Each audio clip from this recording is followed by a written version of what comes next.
Well, it's time for another 2020 college football preview, and today I'm going to give you a game-by-game prediction for one of my favorite punching bags. Notre shame.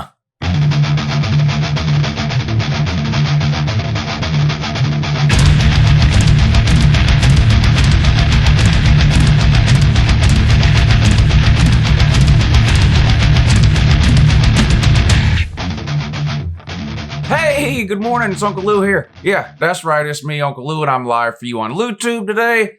Thanks for watching. I really appreciate it also, and in addition to that as well, hey, subscribe to this channel if you're not already. I post college football videos almost every single day of the year. Some of them are even watchable. You can let me know down below at the end of this video whether you think this one is watchable. But yeah, that's right, up today is Notre Dame. I'm going to give you a preview, talk about their roster a little bit. Then we're going to put the schedule up on the screen, and I'm going to go through it game by game, and I'm going to give you a winner and a loser for every single week of the 2020 season for Notre Dame, and try to do my best to explain to you why it is I think they win or lose every single week. Shout out to Stephen R. over on the Uncle Lou Patreon page. This Notre Dame video comes as a suggestion over there from Steven. Steven, I really appreciate you supporting the channel over there on the Uncle Lou Patreon page. I hope you enjoy today's preview for Notre Dame. If you'd like to sign up on the Uncle Lou Patreon page, I would appreciate it. There's a link down in the description of this video that says support the channel. Just click that link and it'll take you over there. All right, here we go. Notre Dame 2020. Let's wrap up 2019 briefly first, right? Brian Kelly, head coach. Last year was his ninth or his 10th year. He's been there since 2010.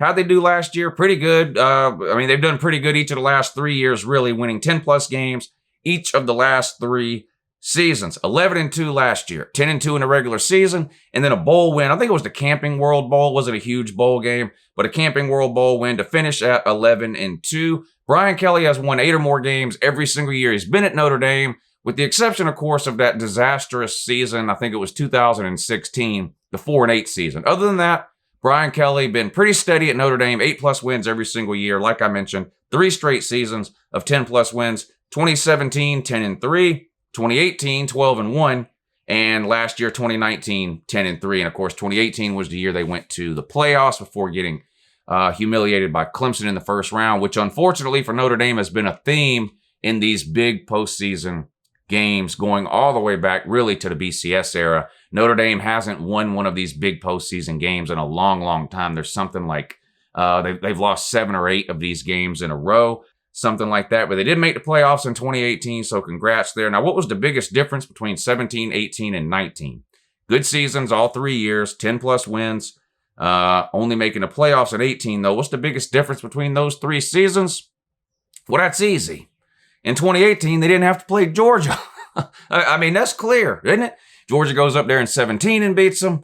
They came down to Athens in 19 and toted an L. 18, they got lucky and didn't have to play Georgia in the regular season, thus able to back their way into the playoffs. Notre Dame, of course, winless against my Georgia Bulldogs, going all the way back to the greatest national title game ever played in 1980. That's right, Georgia beating Notre Dame in 1980 to win their last national title and beating them for no reason in the regular season in 17 and 19. But anyway, let's try to get back on topic here if we can, which to be honest, I'm not sure that we can, but we're going to try. Let's take a look at Notre Dame's recruiting the last 4 years. I like to do this for every team. If you look at recruiting over a 4-year period, that's going to give you an idea of the type of talent or the amount of talent that's on a roster at any given time, right? Most of a roster is made up of the last 4 recruiting classes. Yeah, there's some people that transfer in, there's people that leave early, there's 5th or even 6-year players that may have gotten there before 2017, which would be going back 4 years, but primarily our roster is made up of 4 recruiting classes. What type of talent has Brian Kelly been able to get up to South Bend? Let's take a look. 2020, the signing class that just ended, 17th in the nation. And that was good for, I'm trying to figure out where they finished in their conference. Oh, yeah, not in a conference. Notre Dame, 0 conference championships in program history. Unreal. I thought they were a great team. 2019, they were 16th in the nation recruiting. 2018, 10th in the nation. 2017, 10th in the nation. So 2 of the last 4 years, top 10 classes, top 20 classes all 4 years. And yes, Notre Dame fan, we know you have high academic standards that hinders your recruiting, blah, blah, blah, blah, blah, blah. We get that. You remember when Notre Dame pretended they weren't going to sign or recruit any Title IX players or whatever it is where you only have to meet the minimum standard? Yeah, that didn't last long. Go back to their last national title. When was their last national title? 1989 or something? Best player on their team was a Title IX recruit. So anyway, yeah, like I said, that didn't last long. But let's take a look at Notre Dame's offense for 2020. How good is it going to be compared to last year? Who they got coming back? Who are they losing? Well, first of all, new offensive coordinator, Tommy Rees. Is it Chip Long that was there before? I believe it was. He's out. Tommy Rees is in. Now, Tommy Rees actually played quarterback for Notre Dame under Ryan Kelly. So this is a young guy here. He was back when Kelly first got to Notre Dame. Tommy Rees was the quarterback 2010 to 2013 in that time frame there. So like a dog returns to its vomit, Tommy Rees back at Notre Dame, this time not as a player, but as an offensive coordinator. We'll see how he does year one. What does he have to work with? Well, he's got a returning quarterback to work with in Ian Book. This will be his third year now for Ian Book. Starter in 18, starter in 19, playoffs in 18, like I mentioned. So, well, what do I think about Ian Book? I think Ian Book's a good quarterback. Don't know that he's great or elite. I mean, he's not up there. When you think about the best quarterbacks in college football for this year, right, and you start thinking about names like, obviously, Justin Fields and Trevor Lawrence, clearly Ian Book is not in that category, but he is not bad at it. I mean, he's way above that. He's a really, really good quarterback. Second tier, maybe, under those two guys. So a good quarterback, not amazing. I mean, he's not going to be winning a Heisman Trophy or anything like that. I don't think that would be the case. He struggled the first half of last year in 2019. Now, it didn't really hurt him. They were still able to win the majority of their games. They lost on the road at Georgia last year and on the road at Michigan. Those were their only two losses, as predicted by Uncle Lou in last year's Notre Dame preview and prediction video. That's right. I picked Notre Dame to go 10-2 last year with losses at Georgia and at Michigan. And that's exactly what happened. But yeah, so needs to be more consistent from the beginning to the end of the season. Played great second half of the season, little inconsistent, little slow, little sluggish at times the first half of the season. We'll see if Ian Book can put an entire season together this time. Can they? I don't know. 1-6 straight to end the season. You'd like to keep that momentum going into 2020. Wide receiver could be a little bit of an issue at Notre Dame. Now, they've got some young talent on the team, but it's unproven. But they lose their top 3 wide receivers from last year, and that's never easy to replace that type of production and experience. I mean, they got guys like Kevin Austin, Braden Lindsey, Lawrence Keys III. So they've got some talented guys. I like their tight end, too. Did I write his name? Tommy Tremble. I like him, too. So it's not that they don't have any talent, but still, there was a reason those 3 guys started last year, and these people didn't. So we'll see how if they're able to step in and sort of fill the void there. Losing your top 3 wide receivers, going to be a little bit rough. Running back is another sort. I don't know if weird's the right word, or Notre Dame played 6 running backs last year. They're all back this year. None of the 6 really blew anyone away. Here, try this. If you're not a Notre Dame fan, name any of Notre Dame's 6 running backs from last year. See what I mean? Not exactly leading Sports Center every Saturday night last season. You got to find one of those 6 guys who's sort of the primary guy, one of those guys that you know you can count on, whether it's 3rd and 2 and you know you got to get those 2 yards, or a reliable guy you know you can give the ball to 10 or 15 times a game. 6 to choose from. 1 needs to separate from the pack. You'd like to have 2 ideally, but at least 1 we'll see. Now, offensive line, a strength for Notre Dame in 2020. They returned 6 guys who contributed significantly last year, whether they started or not. A ton of playing time last year. You get 6 of those guys back. So Notre Dame's offensive line, along with Ian Book, should be the strong suit for Notre Dame's offense in 2020. All right, now let's take a look at their defense. And I'm going to be honest with you, this is a stat that surprised me here when it comes to Notre Dame's defense. Now, I know Notre Dame's had a pretty good defense the last few years. Didn't realize it was quite this good. Top 15 scoring defense each of the last 2 seasons. That's pretty good. That caught me by surprise. Not that I thought they were 50th or terrible or Oklahoma level embarrassing or anything like that. But if you'd asked me, I'd have probably said, I don't know, 25-ish or so. But no, top 15 scoring defense each of the last 2 seasons. So a really good defense. And somehow you were able to keep your defensive coordinator, Clark Leah.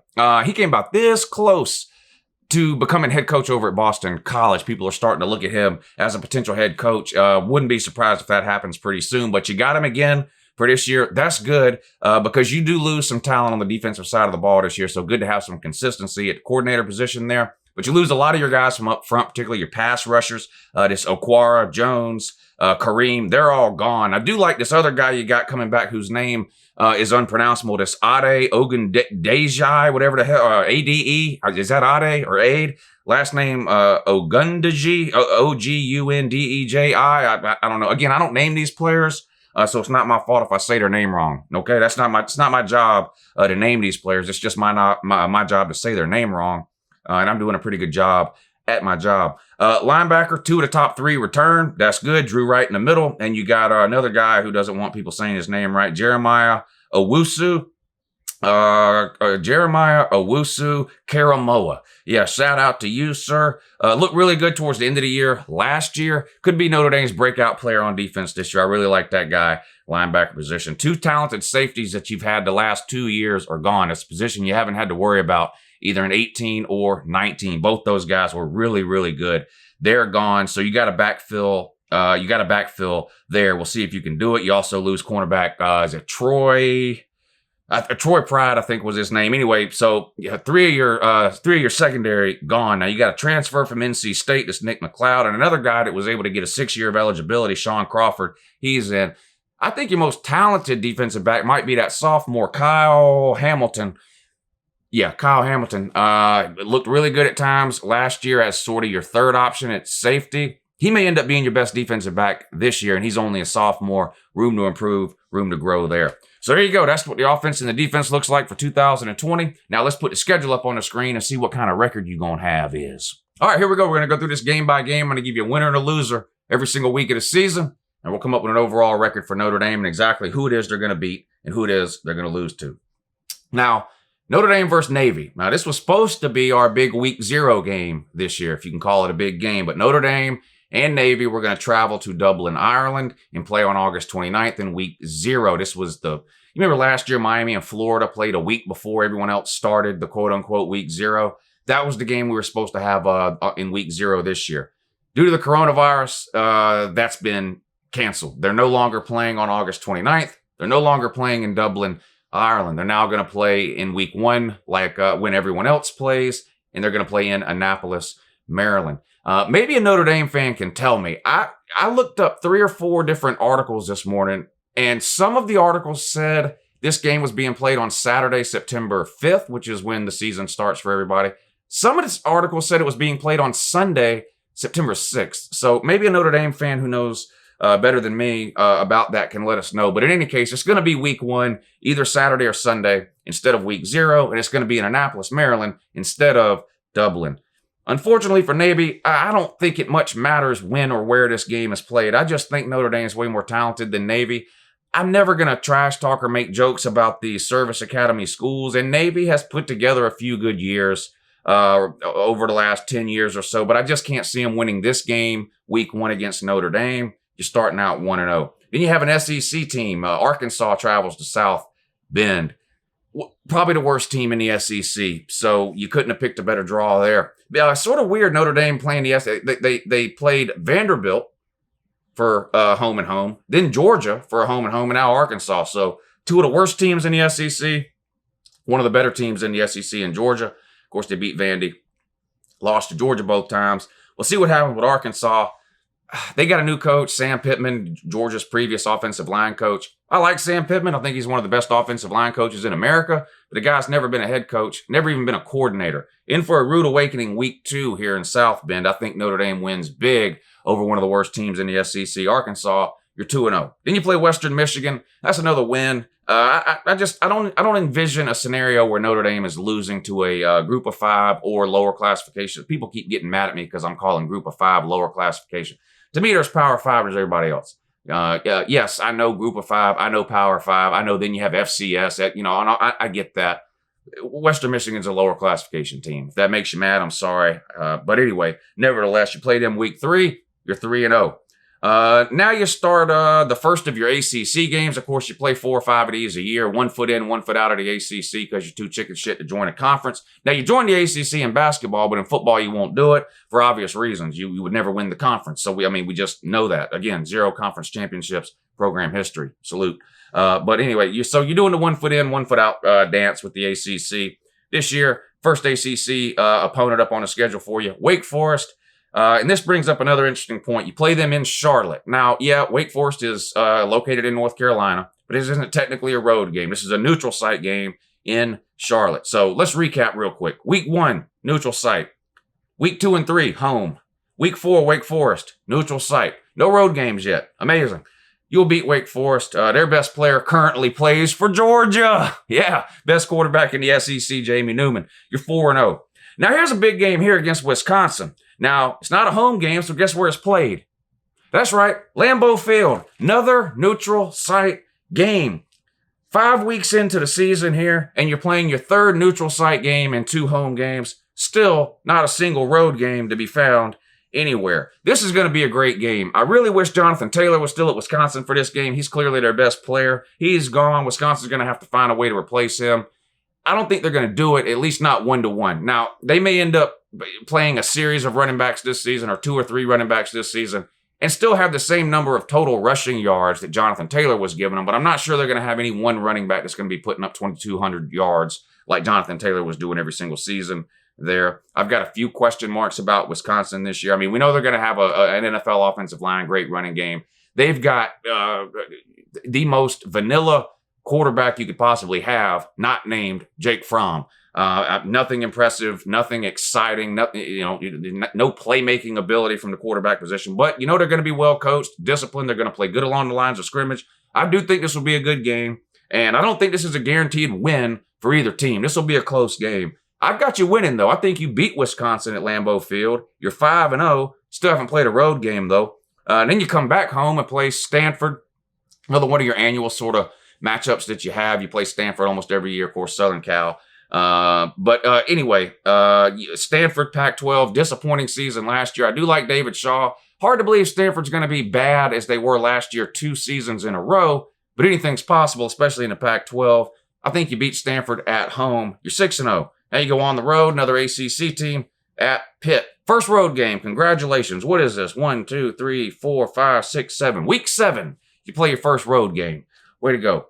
On the road at Pitt. I think they're in for a disappointing season this year. I'm not a buyer of Pitt this year. I think you beat them on the road. You're on a roll. Now here comes your bye week. Rest up. Fix whatever problems you might have. Come out of that. Another home game against another ACC team. Duke. Man, you're playing a lot of bad ACC teams, aren't you? Well, let's be real. Most of the teams in the ACC are bad, so maybe that's not Notre Dame's fault. You get a win over Duke. Another Notre Dame game at home the following week, so that must be an automatic win. This one is against Clemson. Then you got to go on the... Oh, whoa.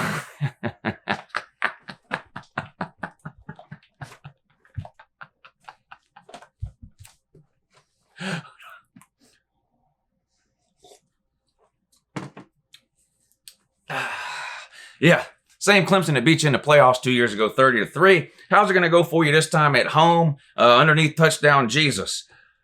They're going to beat the bejesus out of you. Clemson rolls. There's your first loss of the season. Then you got to go on the road and play Georgia Tech, a team that's improving, but I think at least a year, maybe even 2 still away. They had to turn their roster over running that circus option thing they were doing under Paul Johnson.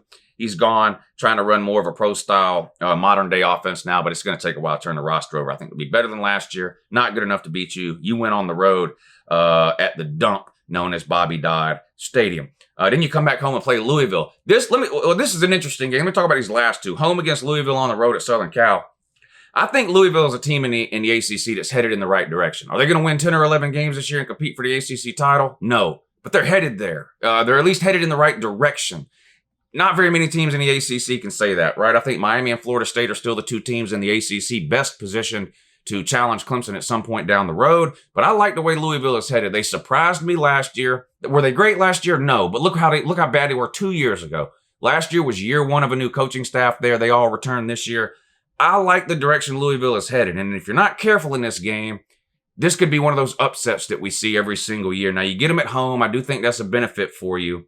I don't know that I can predict you to lose this game, but my point is, don't sleep on this game either. Don't get caught looking ahead that next week to what is every single year one of your biggest games on the road at Southern Cal. I think you beat Louisville. I think you lose to Southern Cal on the road. I've been very hard on their head coach, Clay Helton, deservedly so. I think he should have been gone after last year, and they should have done whatever they could do to get Urban Meyer. Even though Urban Meyer is a trash human being and one of the worst individuals on planet Earth, you can't deny the guy's football coaching ability, and for 4 or 5 years, he would make you really, really good. Now, then something would come up, some sort of fake health condition, a scandal at your school, and he would be gone with the wind, but you would be good while he was there. I don't know why they didn't do that, but I think Southern Cal is a sleepy team this year. Sneaky good, too. They could have a legit offense. They play Alabama week 1. I don't think they'll win that game, but I do think they're going to beat Notre Dame to close things out. I think you'll lose one of those last 2 games, Louisville or Southern Cal. I'm going to go with Southern Cal. That wraps you up at 10-2. And unfortunately, like mentioned a couple of times before in this video, you're not in a conference, which means you won't have a 13th game. So your final regular season record will be 10-2, and that ain't good enough for the playoffs, buddy. Hard enough to get into the playoffs with 1 loss, even if you're a conference champion. No 2-loss team has ever got in, even if they won their conference championship game, which you don't even have one of because you won't join a conference. So you're going to be 10-2, borderline New Year's Six bowl material. So Notre Dame fan will have to make up their mind. Do they want to get into a New Year's Six bowl so they can lose, or do they want to go to the Camping World Bowl again so they can win? Again, Notre Dame hasn't won one of these big New Year's Six BCS national title or playoff games in what seems like forever. I think they've lost their last 7, 8, 9 times they've made it to one of those games, whatever it is. There you go. Notre Dame 2020. They're going to finish 10-2 with losses at home to Clemson and on the road at Southern Cal. Hope you enjoyed this preview, and I'll see you again real soon. Have a good morning.